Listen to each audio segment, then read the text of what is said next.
semua jenis penyu populasinya sudah menurun. Hasil penelitian WWF itu setelah tahun 1999 itu menurun dari 13.000 sarang penyu sampai menurun 4 kali lipat sampai 5 kali lipat. Tidak sampai 3.000 di tahun 1999. Itu menunjukkan bahwa terjadi penurunan populasi penyu. Bisa diartikan bahwa satu sarang penyu satu individu. Jadi menurun 13.000 sampai tidak mencapai sampai hampir 2.900-an. Itu menunjukkan bahwa populasi penyu menurun. Bukan saja di Indonesia tapi hampir di seluruh daerah sebaran penyu. Kita Indonesia punya 6 jenis penyu. Dari 7 jenis penyu yang ada di dunia, ya. Kalau kita lihat ada penyu sisik, penyu hijau, penyu belimbing, penyu tempayan, penyu lekang, kemudian saat itu penyu pipih. Yang tidak ada kita adalah Cam Ridley-nya di Pasifik dan di Meksiko. Jadi semua statusnya sudah menurun populasinya. Itu ya. Makanya sejak tahun 78 itu kita di Indonesia sudah ada ratifikasi dari CITES untuk perlindungan penyu.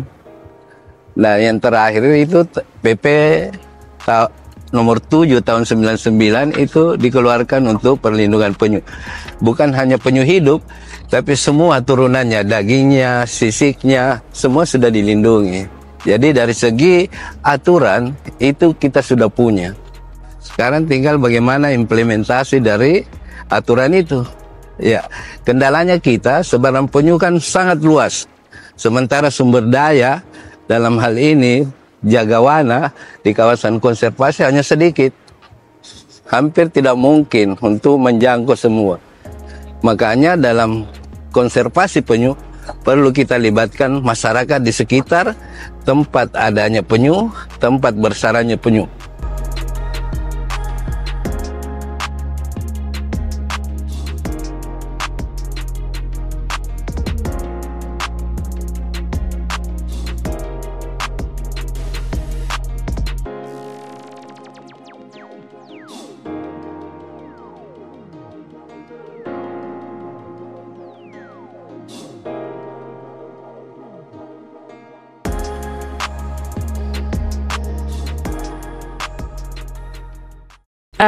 Kepulauan Balabalakang itu merupakan salah satu jalur migrasi penyu di Indonesia.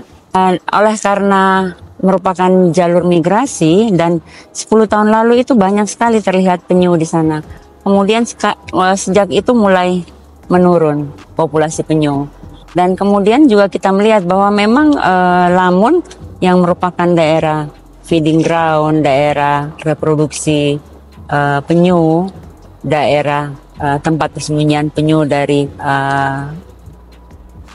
predator itu sudah mulai berkurang, sehingga akhirnya kita melihat bahwa daerah Pulau Salisingan di Kepulauan Balabalakang ini perlu dilakukan restorasi terumbu karang dan Lamun.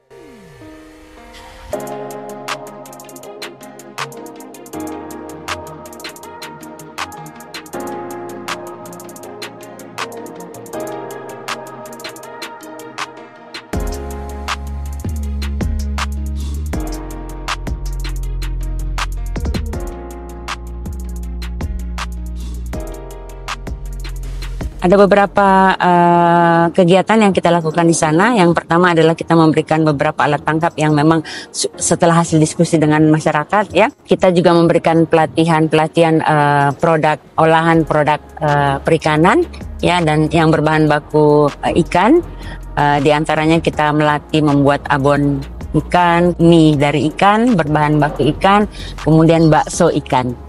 Masyarakat itu sangat menyambut positif, terutama di kegiatan 2023 ini setelah dijelaskan lebih rinci lagi, ya, oleh tim kami, mereka menyambut baik, ya, bahwa Pulau Salisingan ini akan diperbaiki habitatnya.